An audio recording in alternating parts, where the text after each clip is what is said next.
aha mukoro gwo kujweka abeegi abahendire emishomo yabo ahitendekere ry'Ibanda University. Minister wa Finance for Investment Evelyn Aniten we yabo ari omugyenyi mukuru arikugambaho n'abahendere emishomo yabo yayoreka ngwe mwanshongere siribura ry'emirimo abingi nibakunde kushashura munonga. The first fat pocket that you'll be able to get vehicles.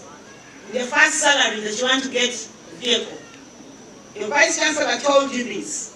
Accept to volunteer.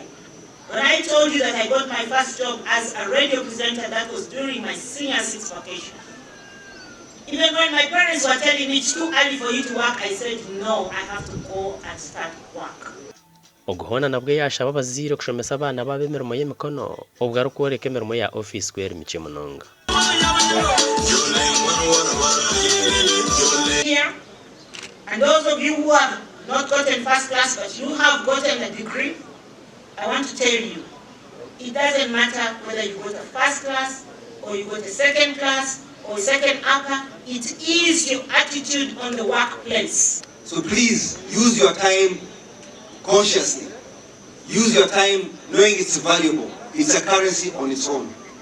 Professor Venantius baryamureba waha mukoro ogu yayihanangiriza abazire kwabara abana babo barikuza kushoma arikubereka ngo zakose nyingi tizine mugasho.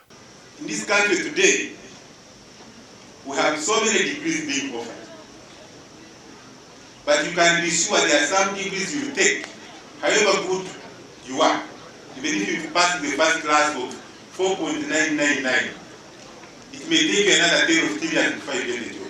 Uganda should be producing graduates who have industrial skills so that we establish more industries aimed at utilizing the abundant raw materials and add value to our agro products.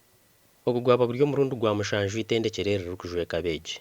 Turabona bizibiri ngo kuchumanya kusoma okutangwi nganti gezaho.